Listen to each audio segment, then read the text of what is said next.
Hello everyone. तो ये है साइंस एंड टेक्नोलॉजी। इसका जो टॉपिक है वो है अर्थ बायोजीनोम प्रोजेक्ट। अर्थ बायोजीनोम प्रोजेक्ट अर्थ बायोजीनोम प्रोजेक्ट जो है ये 2018 में स्टार्ट हुआ था और इसका जो समय काल है 2028 तक चलने वाला है अर्थ बायोजीनोम प्रोजेक्ट। और यह जो प्रोजेक्ट है यह भी एक बहुराष्ट्रीय स्तर की परियोजना है जिसमें पृथ्वी पर जितने भी जीव जंतु उपस्थित हैं, मोस्टली जो प्रोकैरियोटिक जीव उपस्थित हैं, उनके जो है जीनोम का अध्ययन करना जो इस प्रोजेक्ट का उद्देश्य है। और इसके जो है प्रथम चरण का जो लक्ष्य यही था कि लगभग 15 लाख जो यूकैरियोटिक कोशिकाओं यूकैरियोटिक जीवों में आ जाएगा पक्षी, कवक, सूक्ष्म जीव ये सब आ जाएंगे। तो 15 लाख जो यूकैरियोटिक जीवों के जो अध्ययन करना जो इस परियोजना के प्रथम चरण का लक्ष्य रखा गया था। और इस परियोजना को शुरू करने का उद्देश्य दूसरा है कि इसके जो है बायोडाइवर्सिटी का संरक्षण, जैव विविधता को संरक्षित करना। इसके जो भी जीनोम के अध्ययन से जो भी डाटा और आंकड़े प्राप्त होंगे उससे जो है नए प्रकार के संरक्षण की विधियाँ विकसित होंगी और ज़्यादातर जो प्रमुख रूप से जो विलुप्त हो रही प्रजातियाँ हैं, विलुप्त हो रहे जीव जंतु हैं, उनकी जो है सुरक्षा के से संबंधित जो है नई रणनीतियाँ विकसित करना जो इस प्रोजेक्ट का उद्देश्य है। इस प्रोजेक्ट को शुरू करने का तीसरा उद्देश्य यह है कि साइंस एंड टेक्नोलॉजी के स्तर में प्रगति करना। इससे जो है साइंस एंड टेक्नोलॉजी का जो क्षेत्र है उसमें जो है नई प्रकार की दवाएं, नए ट्रीटमेंट्स, नए संसाधन विकसित होंगे जिससे कि साइंस एंड टेक्नोलॉजी जो और उन्नति कर पाएगा। इस शुरू करने का इसका चौथा उद्देश्य ये था कि जीवों के विकास और उनकी उत्पत्ति को समझना। जीव कैसे विकसित होते हैं, कैसे वे जो है प्रोटीन संश्लेषण की क्रिया में भाग लेते हैं, किस प्रकार वे जो है बढ़ते हैं, किस प्रकार वो उनका व्यवहार कैसे होता है आपस में, इन सब चीज़ों के बारे में जानना जो है इस प्रोजेक्ट को शुरू करने का ये भी उद्देश्य था। तो अब हम इस प्रोजेक्ट के लाभ के बारे में जानेंगे कि इस प्रोजेक्ट के लाभ क्या प्राप्त हुए। इस प्रोजेक्ट के लाभ ये प्राप्त हुए कि इससे जो है हमें संरक्षण में मदद मिली। संरक्षण में मदद कहने का मतलब कि जीवों के संरक्षण में मदद मिली। जब 15 लाख यूकैरियोटिक के जीनोम का अध्ययन किया गया तो इससे जो है जो भी जीव जंतु उपस्थित हैं उनके जो है जो जीव जंतुओं को सुरक्षा की आवश्यकता है, ज़्यादातर विलुप्त हो रहे जीव जंतुओं को जो कि विलुप्त हो रहे हैं उनकी सुरक्षा के लिए, जैव विविधता को सुरक्षित करने के लिए हमें संरक्षण में मदद मिली, जीवों के संरक्षण में मदद मिली इस प्रोजेक्ट से। दूसरा लाभ ये प्राप्त हुआ कि इससे जो है हमें विकास की समझ हुई, जीवों से संबंधित विकास की समझ मिली। जीव कैसे उनका आपस में व्यवहारिक संबंध होता है, किस प्रकार वे विस्थापित होते हैं, किस प्रकार वे पर्यावरण में जो है एक दूसरे के साथ जो है सामंजस्य बनाए रखते हैं। तो इस प्रकार जो हमें जीवों के विकास से संबंधित जो है जानकारियाँ प्राप्त हुई और हमें उसके बारे में और अधिक समझ विकसित हुई। इसका नेक्स्ट लाभ ये हुआ कि इस प्रोजेक्ट से बायो इंजीनियरिंग का जो क्षेत्र है, बायो इंजीनियरिंग के क्षेत्र में बहुत अधिक प्रगति देखने को मिली। बायो इंजीनियरिंग का क्षेत्र कहने का अर्थ है कि जैसे पोषण संबंधी, पर्यावरण प्रदूषण से संबंधित जैव ऊर्जा के नए विकल्प जो है विकसित हुए। तो इस प्रकार जो भी आंकड़े प्राप्त हुए उससे जो हमें नए प्रकार के जो है बायो इंजीनियरिंग के क्षेत्र में जो प्रगति करने के जो है नए विकल्प हमें प्रस्तुत हुए। और इस प्रोजेक्ट से चौथा लाभ ये प्राप्त हुआ कि इससे जो नई दवाएँ और नए उपचार विकसित हुए जो कि उन दवाओं के उपचार के लिए जिसके लिए जो पहले कभी कोई उपचार उपलब्ध ना हो पा रहा था, उन रोगों के लिए जो है हमें उपचार ट्रीटमेंट विकसित हुए और नई दवाएं भी विकसित हुई। तो इस प्रकार अर्थ बायोजीनोम प्रोजेक्ट जो है एक जो है सफल प्रोजेक्ट रहा और इसने जो है हमारे पर्यावरण को सुरक्षित करने में जो है एक महत्वपूर्ण भूमिका निभाई। नेक्स्ट टॉपिक है वो है डार्क जीनोम। डार्क जीनोम को जो है पहले जो है जंक डीएनए के नाम से भी जाना जाता था। तो जो डार्क जीनोम है, डार्क जीनोम जो है हमारे बॉडी का वह जीन होता है जो कि हमारे बॉडी में प्रोटीन, जो कि कोई भी प्रोटीन संश्लेषण की क्रिया में भाग नहीं लेता है, यह हमारी बॉडी में सिर्फ व्यर्थ ही पड़ा रहता है और व्यर्थ रूप में पड़ा रहता है। और कई वैज्ञानिक तो इसको जो जीन के श्रेणी में भी मानने से मना करते हैं, बोलते हैं कि ये जो डार्क जीनोम को जो जीन नहीं माना जा सकता है। लेकिन कुछ वैज्ञानिकों ने इसका अध्ययन किया तो उनको मिला कि कुछ डार्क जीन के ही कुछ ऐसे भाग हैं जो कि जेनेटिक डिसऑर्डर्स रोगों के लिए उत्तरदायी हैं, जैसे कि बिपोलर डिसऑर्डर्स या सिजोफ्रेनिया। ये जो है दोनों गंभीर जेनेटिक डिसऑर्डर्स है, इन दोनों के लिए जो है डार्क जीनोम भी उत्तरदायी है। तो इस प्रकार डार्क जीनोम के बारे में अध्ययन करना भी महत्वपूर्ण हो गया। तो कई वैज्ञानिक जो अब डार्क जीनोम के बारे में भी अध्ययन करना शुरू कर दिए हैं। और इस प्रोजेक्ट मतलब डार्क जीनोम जो हमारे बॉडी में लगभग 95.5% जो हिस्सा है वो डार्क जीनोम का होता है। तो इस प्रकार जो डार्क जीनोम का अध्ययन करना महत्वपूर्ण हो गया और जो है हर तरफ से जो डार्क जीनोम के बारे में भी जानना एक जो है लक्ष्य निर्धारित कर दिया गया। नेक्स्ट टॉपिक है वह ईडीएनए, इन्वायरमेंटल डीएनए। ईडीएनए क्या है? ईडीएनए जो है यह किसी परिवेश में पाए जाने वाला जो डीएनए का समूह होता है। डीएनए का समूह कहने का अर्थ है और उस परिवेश में जितने भी जीव जंतु उपस्थित होते हैं उन्हीं से जो है यह ईडीएनए प्राप्त होता है उस परिवेश से। तो ये जो ईडीएनए है इसको जल, मृदा और वायु 3 प्रकारों से जो इसको प्राप्त किया जा सकता है। और जो वैज्ञानिक होते हैं वे जो है मान लो कोई परिवेश है, उस परिवेश में जो भी जीव जंतु उपस्थित हैं वे जो है अपने परिवेश में बाल, नाखून, मृत कोशिका यानी मृत शरीर, मलमूत्र इन सभी माध्यमों से जो है उस परिवेश में जो है डीएनए को छोड़ते रहते हैं, डीएनए छोड़ते रहते हैं। तो वैज्ञानिक जो इन सभी चीज़ों से जल, मृदा और वायु इन तीन स्थानों से जो है उस डीएनए को इकट्ठा करते हैं और उसको अनुसंधान में जो है चिकित्सीय अनुसंधान के द्वारा जो है उन जीनोम का अध्ययन करते हैं। तो उस जीनोम के अध्ययन करने से ही उस परिवेश में जितने भी जीव जंतु उपस्थित हैं उन सभी के जीनोम का अध्ययन कर लिया जाता है। तो ये एक बहुत सफल और बहुत प्रसिद्ध लोकप्रिय जो है परियोजना थी, क्योंकि जो है इसमें जो है मात्र ईडीएनए के अध्ययन से उस परिवेश में सभी उपस्थित जीव जंतुओं के बारे में अध्ययन कर लिया जाता था कि कौन सा जीव जो है किसको संरक्षण की ज़रूरत है, कौन सा जीव विलुप्त हो रहा है, कौन से जीवों की संख्या कम है, कौन से जीवों की संख्या अधिक है, वे कैसे व्यवहार करते हैं, कैसे विस्थापित होते हैं, कैसे एक दूसरे के साथ संबंध बनाते हैं। तो इन सभी चीज़ों के बारे में जो जान लिया गया। तो ईडीएनए के अध्ययन से एक लाभ ये प्राप्त हुआ कि इससे लाभ ये प्राप्त हुआ कि जो जीव जंतु होते हैं उनको ऐसे फिजिकली ना पकड़ के, उनको ऐसे उनको ना पकड़ के उनमें छेड़छाड़ ना करके, उनके जीनोम को ना निकाल के मात्र उस परिवेश में ईडीएनए के माध्यम से उस जीव के बारे में जाना जा सकता है कि वो जीव कैसे विकसित होता है, किस प्रकार वह व्यवहार करता है, कैसा व्यवहार करता है, कैसे संबंध रखता है। तो इन सभी चीज़ों के बारे में जो जान लिया गया मात्र ईडीएनए के अध्ययन से ही। और इस ईडीएनए के अध्ययन से जो है हमारे बायोडाइवर्सिटी को संरक्षित किया गया, जैव विविधता को संरक्षित किया गया और इस प्रकार विलुप्त हो रही प्रजातियों को जो है बचाया जा सका। जो ईडीएनए के अध्ययन से जो है जो उस परिवेश में जो प्रजातियाँ विलुप्त हो रही हैं उनकी संख्या कम हो रही है, तो उनके बारे में जो है नई नई विधियाँ बनाई गई, उनके संरक्षण को लेकर नई नई रणनीतियाँ बनाई गई। तो इस प्रकार उनको संरक्षित किया गया ताकि वो जो उनकी संख्या बनी रहे और हमारी जैव विविधता सुरक्षित हो सके। तो इस प्रकार यह जो परियोजना है ईडीएनए, इन्वायरमेंटल डीएनए, ये हमारे पर्यावरण को बचाने को लेकर था ताकि हमारा पर्यावरण संरक्षित रहे और एक जो है जैव विविधता की रक्षा की जा सके, ताकि हमारी पृथ्वी जो है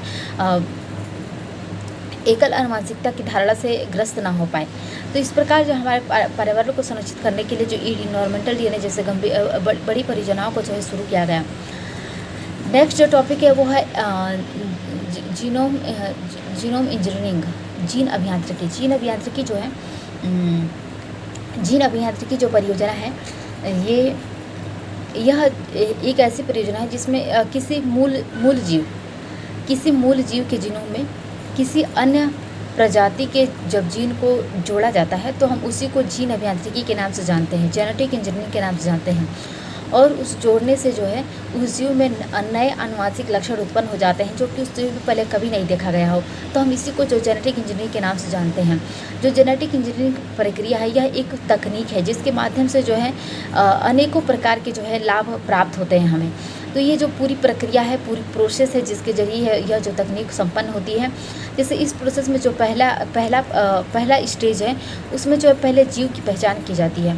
जैसे जिस जीव में जीनोम को ट्रांसफ़र करना है, जैसे कोई मूल जीव है किसी दूसरे प्रजाति के जीव को उसमें डालकर उसमें आनुवांशिक लक्षण उत्पन्न करने हैं तो पहले उस जीव को पहचाना जाता है, जीनोम को पहचाना जाता है कि किस जीनोम को इसमें डाला जाए।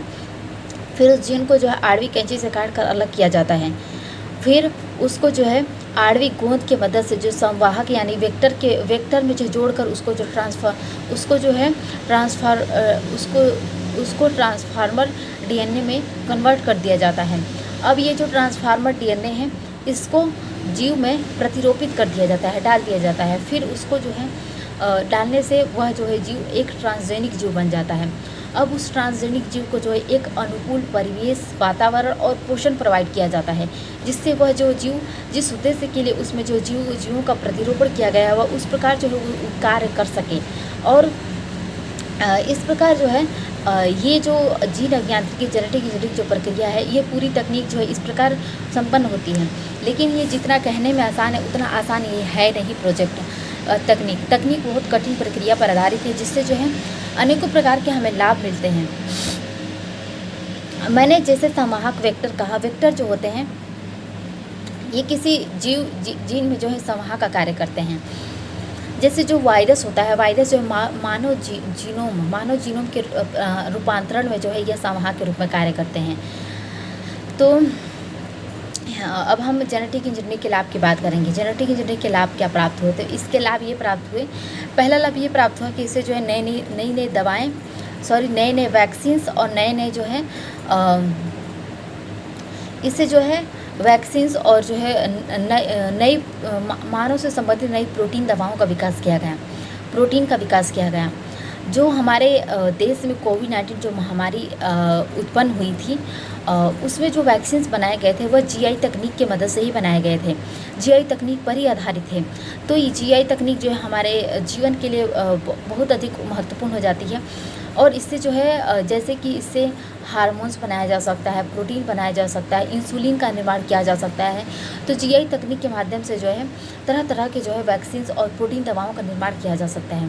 दूसरा इससे लाभ ये प्राप्त हुआ कि इससे जो जीएम फसलों और जीएम जीवों का निर्माण किया जाता है, जैसे कि बीटी कॉटन, बीटी ब्रिंजल और जीएम सरसों।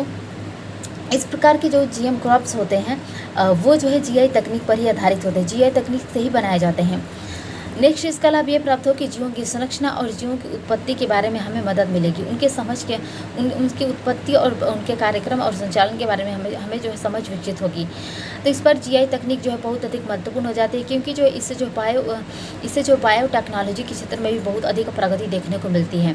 क्योंकि ये तकनीक जो है ये हर क्षेत्र में जो है प्रगति का जो है नया संचार जो उत्पन्न करती है। तो ये जो प्रोजेक्ट है जीन अभियांत्रिकी जो है तकनीक, यह एक बहुत कठोर तकनीक मानी जाती है। तो अब हम नेक्स्ट जो टॉपिक है वो हम पढ़ेंगे जीएम क्रॉप्स के बारे में पढ़ेंगे। तो जो जीएम क्रॉप्स है, जीएम क्रॉप्स को जो हम जेनेटिकली मॉडिफाइड क्रॉप्स के नाम से भी जानते हैं। जो जेनेटिकली मॉडिफाइड, तो ये जो जीएम क्रॉप्स है ये 3 प्रकार के होते हैं। पहला जो सिसजेनिक क्रॉप्स होता है, दूसरा ट्रांसजेनिक क्रॉप्स और तीसरा जो होता है नॉन ट्रांसजेनिक क्रॉप्स। जो सिसजेनिक क्रॉप्स होते हैं ये जो है समान प्रजातियों के मध्य इनमें जो जीन का प्रतिरोपण किया जाता है। समान प्रजाति कहने का मतलब जैसे बिल्ली है तो बिल्ली में ही जीन का प्रतिरोपण किया जाएगा। और यह जो सिसजेनिक जो क्रॉप्स होते हैं ये इनकी जो प्रक्रिया होती है वो सुरक्षित होती है और इनमें कोई नया लक्षण देखने को हमें नहीं मिलता है और ये भी जीआई तकनीक पर ही आधारित होते हैं। दूसरा है ट्रांसजेनिक क्रॉप्स में असमान प्रजातियों के मध्य जीन का प्रतिरोपण किया जाता है। असमान प्रजातियों कहने का मतलब है कि जैसे कुत्ता है तो उसमें बिल्ली का जीन प्रतिरोपण कर दिया जाएगा। मैं एग्जांपल्स के लिए बता रही हूँ। तो इस प्रकार जो है इस प्रकार जो ट्रांसजेनिक क्रॉप्स होते हैं इनके लिए जो अधिक सुरक्षा की आवश्यकता पड़ती है, क्योंकि इनमें जो है ऐसे लक्षण उत्पन्न हो जाते हैं कि उस जीव में पहले कभी नहीं देखा गया हो। तो इस प्रकार जो है ट्रांसजेनिक जो क्रॉप्स होते हैं ये जो है ये भी जीआई तकनीक पर ही आधारित होते हैं। तीसरा है जो नॉन ट्रांसजेनिक क्रॉप्स। इसको नॉन ट्रांसजेनिक इसलिए कहा जाता है क्योंकि इसमें जीन का प्रतिरोपण नहीं किया जाता है कि इसको ट्रांसजेनिक कहा जाए। इसमें जो है जीन को काट कर अलग कर दिया जाता है, जिससे जो है ये भी जो क्रॉप्स होते हैं ये जो सुरक्षित होते हैं और इनमें भी कोई नया लक्षण हमें देखने को नहीं मिलता है। इसके लिए भी जीआई तकनीक पर ही आधारित होता है। तो इस प्रकार हम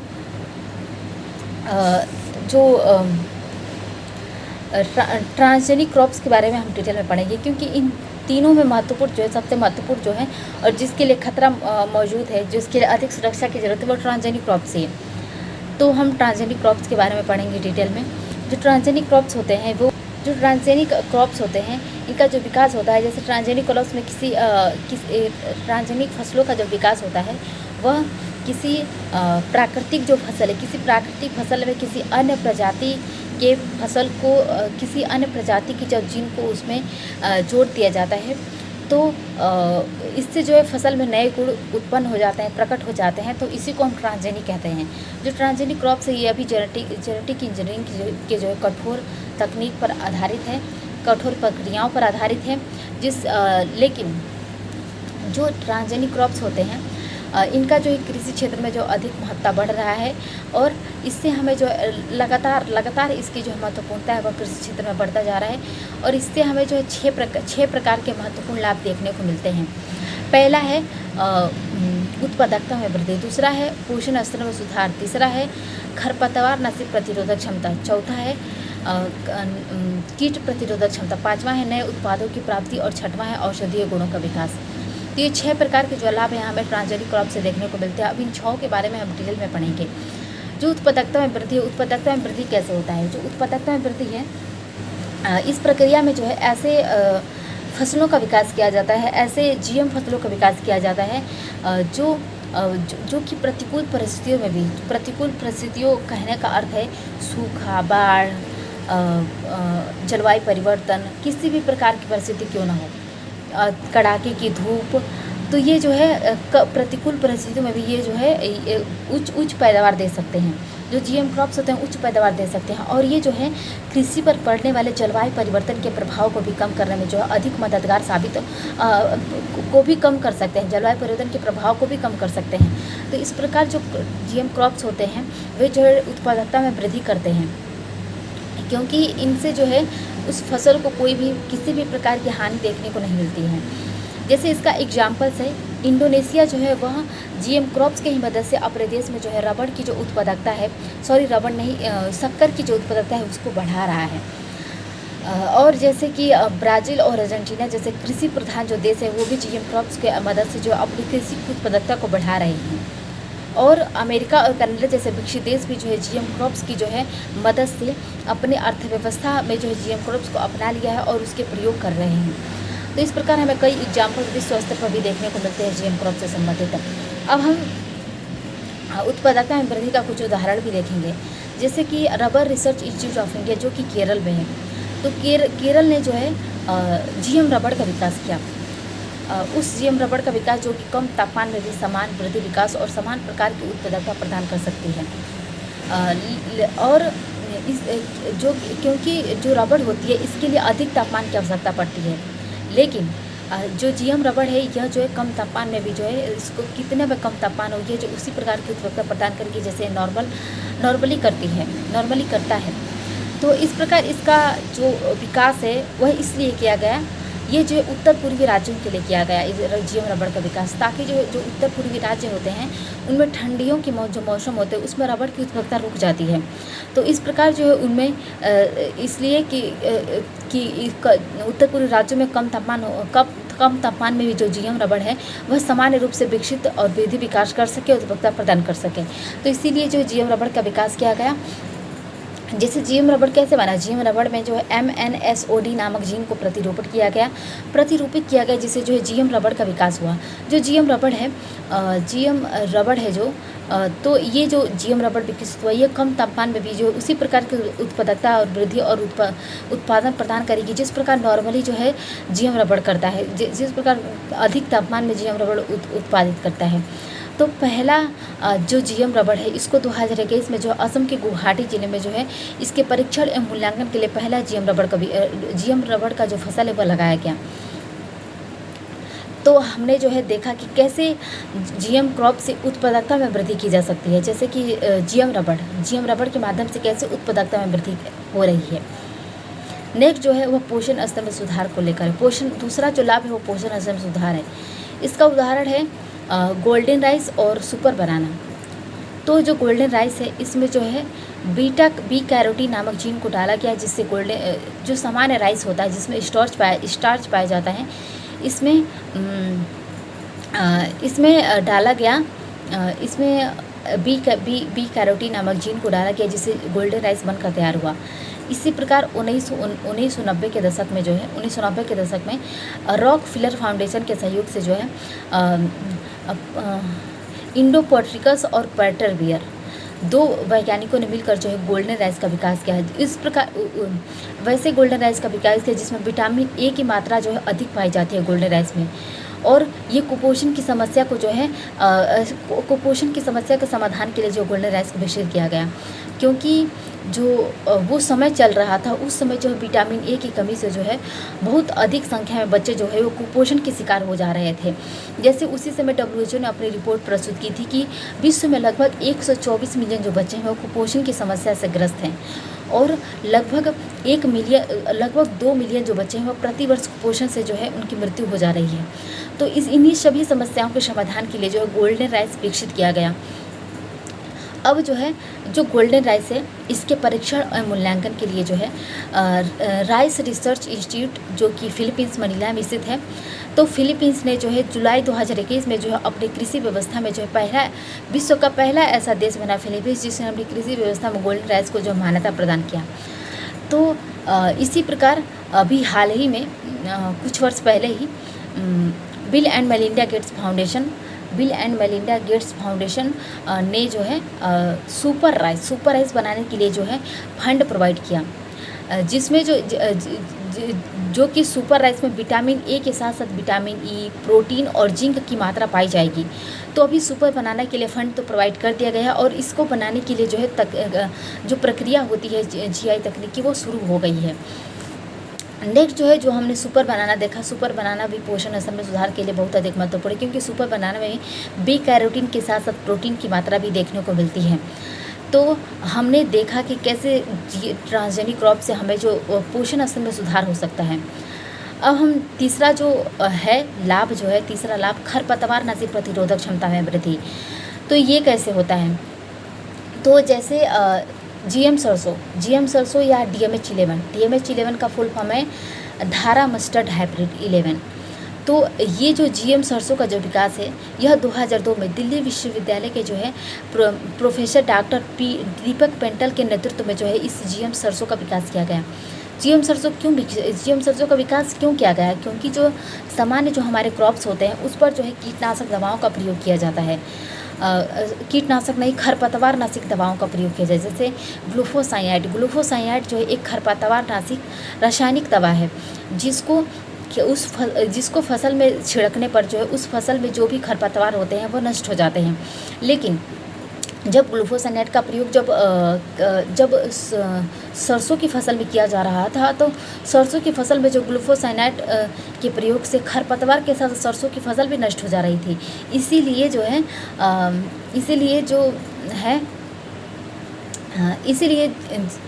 इसीलिए GM सरसों का विकास किया गया। तो जो GM सरसों इसमें 3 प्रकार के जीनों को डाला गया, बार जीन, बारनेस और बार स्टार, जो कि ये तीनों जो जीन है वह मृदा जीवाणु से प्राप्त किए गए थे।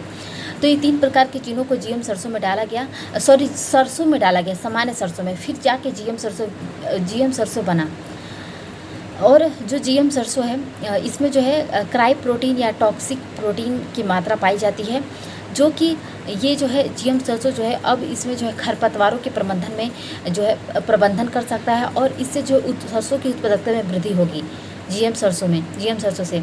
और एक बात जानना महत्वपूर्ण है, क्योंकि जो भारत में वरुणा किस्म की सरसों उगाई जाती है। तो ये जो प्रयोग हुआ था वो वरुणा किस्म की सरसों पर ही हुआ था। GM सरसों विकसित हुआ था वरुणा किस्म की सरसों में जो जीन को ट्रांसफ़र कर।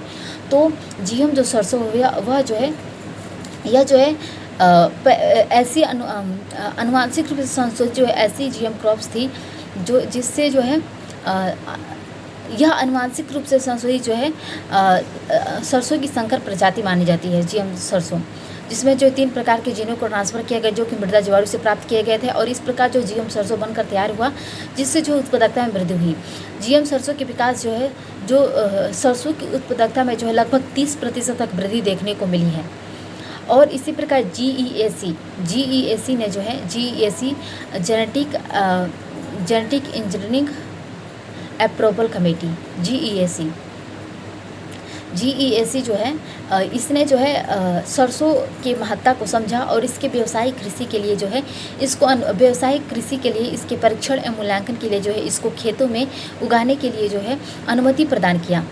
तो इस प्रकार जीएम सरसों के माध्यम से सरसों की कई प्रकार की जो है संकर प्रजातियों का निर्माण भी किया जा सकता है। तो हमने देखा कि कैसे जो है खरपतवारों का प्रबंधन किया, खरपतवारों के प्रबंधन में जो ट्रांसजेनिक जो क्रॉप्स होते हैं, जीएम क्रॉप्स होते हैं, वे जो है कैसे मदद करते हैं। तो इस प्रकार जो हाँ अब हम जो चौथा जो इसके लाभ हैं ट्रांसजेनिक क्रॉप्स के, वो हैं पोषण स्तर में सुधार को लेकर है। पोषण सुधार को लेकर नहीं, कीट प्रतिरोधक क्षमता में वृद्धि। तो ये जो चौथा लाभ है, ये इसमें जो है इसके 2 एग्जाम्पल देखने को मिलते हैं, बीटी कॉटन और बीटी ब्रिंजल। तो पहला जो है बीटी कॉटन यानी कपास, जो उस समय कपास उगाया जा रहा था, उसमें जो बालवाम है, बालवाम एक प्रकार के कीट होते हैं जो कि फसल को नष्ट कर देते हैं। तो बालवाम का जो प्रभाव है वह कपास पर अधिक देखने को मिल रहा था, जिससे जो है कपास की वृद्धि विकास नहीं हो पा रहा था। तो इस प्रकार जो है बालवाम के प्रभाव को नष्ट करने के लिए जो है बीटी कॉटन का विकास किया गया। तो बीटी कॉटन में 2 प्रकार के जीन को डाला गया, क्राई1AB और क्राई2AB। तो ये 2 प्रकार के जो जीन है वो बीटी कॉटन में डाला, वो जो है सामान्य कपास में डाला गया, जिससे बीटी कॉटन बनकर तैयार हुआ। अब बीटी कॉटन जो इसमें कराई प्रोटीन पाया जाता है, और ये जो बीटी कॉटन बना, ये जो है इससे जो है बालवाम का प्रभाव जो है नष्ट हो जाएगा। बीटी कॉटन से जो है बालवाम का प्रभाव खत्म हो जाएगा, और इससे हमें 2 प्रकार के लाभ देखने को मिलेंगे। पहला है कि फसल की सुरक्षा होगी, तो इसकी उत्पादकता में वृद्धि होगी, क्योंकि कीट तो लगेंगे नहीं, तो ये जो है अधिक उत्पादकता प्रदान करेगा। दूसरा लाभ ये होगा कि इससे पर्यावरण की सुरक्षा होगी। पर्यावरण की सुरक्षा कैसे होगी? क्योंकि जो बीटी कॉटन है, इसमें कीटनाशक दवाओं का प्रयोग नहीं किया जाएगा। तो कीटनाशक दवाओं का प्रयोग नहीं करने से हमारे पर्यावरण जो अधिक सुरक्षित होता है, तो इस प्रकार हमारे पर्यावरण की भी सुरक्षा होगी। तो बीटी कॉटन के माध्यम से हमें 2 प्रकार के लाभ देखने को मिलते हैं। बीटी कॉटन है, यह आनुवांशिक रूप से संशोधित जो है जीएम की जो आधुनिक फसल मानी जाती है, और इसका जो विकास है, यह मोनसेंटो जो कि अमेरिका की कंपनी है, इसके द्वारा जो है इसका विकास किया गया। और जो बीटी कॉटन है, इसका मुख्य उद्देश्य यही था कि बालवाम के प्रभाव को जो है नष्ट करना, और इसका जो लाभ है इसका मुख्य उद्देश्य ये भी था कि कीटनाशकों के प्रभाव को नष्ट करना, और रासायनिक कीटनाशकों के प्रयोग जो होता है, जो कि फसलों पर किया जाता है, उसका प्रयोग को जो है कम करना था। और इसका उद्देश्य जो पर्यावरण की सुरक्षा को भी बल देना था। इसी प्रकार GEAC 2002 में GEAC और पर्यावरण मंत्रालय मिलकर जो है इसकी अनुमति प्रदान किया। इसकी जो है बीटी कपास की खेती करने की जो शुरू करने की अनुमति प्रदान किया, और यह एक सफल प्रयोग भी रहा, क्योंकि अभी वर्तमान में 95% से अधिक जो है बीटी कपास जो है उगाया जा रहा है भारत में। और बीटी कॉटन जो है, बीटी कपास, यह एकमात्र ऐसी जीएम क्रॉप्स है जो कि भारत में सफल प्रयोग रहा, और आज भी इसका जो है खेती किया जा रहा है। और इसी प्रकार भारत में जो है बीटी कॉटन के जो बीज होते हैं, इसके बीजों को जो बाल गाठ के नाम से बेचा जाता है, और इसको बेचने का जो कार्य मोनसेंटो जो कि अमेरिका की कंपनी, और मोहाइको जो कि भारत की कंपनी है, ये दोनों कंपनियां संयुक्त रूप से जो है संयुक्त रूप से जो है इसको बेचते हैं, संयुक्त रूप से इसके बीजों को बेचते हैं। तो इस प्रकार बीटी कॉटन के बारे में हमने जाना। दूसरा है बीटी ब्रिंजल। बीटी ब्रिंजल क्यों विकसित किया गया? बीटी ब्रिंजल का विकास इसलिए किया गया क्योंकि जो सामान्य बैगन था, बैगन के तने और उसके फल जो होते हैं, जो खाने योग्य होता है, उसमें जो है कीट के प्रभाव से जो बैगन था वो खाने योग्य नहीं रह जाता था।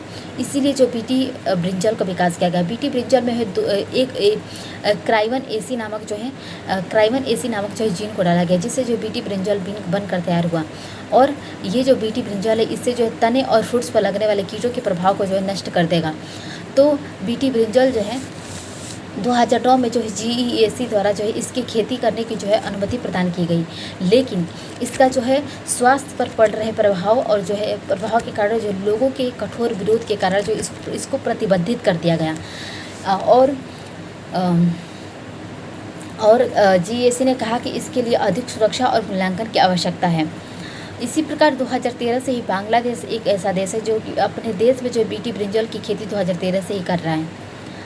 अब हम इसके जो 5वां जो लाभ है वो देखेंगे, बड़े नए उत्पादों की प्राप्ति।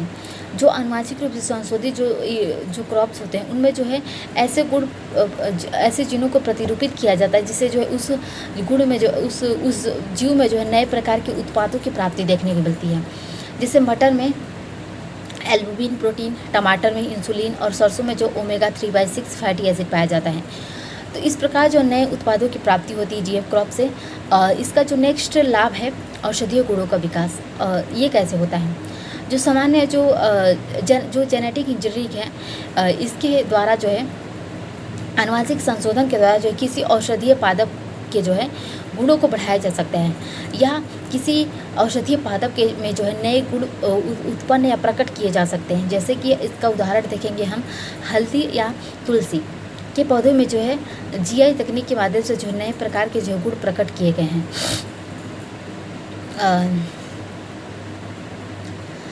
इसी प्रकार कुछ जैसे अब हमने ट्रांसजेनिक क्रॉप्स के बारे में जाना। नॉन ट्रांसजेनिक क्रॉप्स, जो नॉन ट्रांसजेनिक जो क्रॉप्स हैं, ये नॉन ट्रांसजेनिक जो क्रॉप्स हैं, नॉन ट्रांसजेनिक क्रॉप्स की जो मात्रा है वो नॉन ट्रांसजेनिक क्रॉप्स को जो इनको ट्रांसजेनिक क्रॉप्स नहीं किया जाता है। इनको मात्र आनुवांशिक रूप से संशोधित क्रॉप्स के रूप में ही जाना जाता है, क्योंकि इनमें जीनों को ट्रांसफ़र नहीं किया जाता बल्कि जिनको काट कर अलग किया जाता है। और नॉन ट्रांसजेनिक क्रॉप्सों के लिए भी जो एक तकनीक का उपयोग, एसटीएन नामक तकनीक का प्रयोग किया जाता है, जिससे जो है इनको काट कर अलग किया जाता है और इनमें जो इनके जो है गुण देखने को मिलते हैं, नए प्रकार के गुण देखने को नहीं मिलते हैं। इस प्रकार से ये ट्रांसजेनिक क्रॉप्स मतलब पूरा हमने जीएम क्रॉप्स के बारे में ओवरऑल जाना। जीएम क्रॉप्स के कुछ सामाजिक विरोध भी हैं, विरोध के कुछ आधार भी हैं, जैसे व्यवसायिक आधार, पर्यावरणीय आधार, स्वास्थ्य को लेकर आधार, सामाजिक आधार, सरकार की कमज़ोर नियंत्रण का आधार। तो इस प्रकार जीएम क्रॉप्स पर जो है सरकार अधिक ध्यान नहीं देती है, इसीलिए जो है जीएम क्रॉप्स जो है भारत में विकसित नहीं हो पा रहे हैं। तो इस प्रकार कई प्रकार के जो लाभ है, इसके स्वास्थ्य पर पड़ने वाले प्रभाव को लेकर भी जो है इसका विरोध किया जाता है, जबकि ऐसा कोई सामान्य फैक्ट नहीं देखने को मिला कि जीएम क्रॉप से स्वास्थ्य पर कैसे हानि होती है। फिर भी जो है इस प्रकार के जो आधार होते हैं, विरोध के जो आधार हैं, वो जीएम क्रॉप्स के विरोध के आधार जो हमें देखने को मिलते हैं समाज में। अब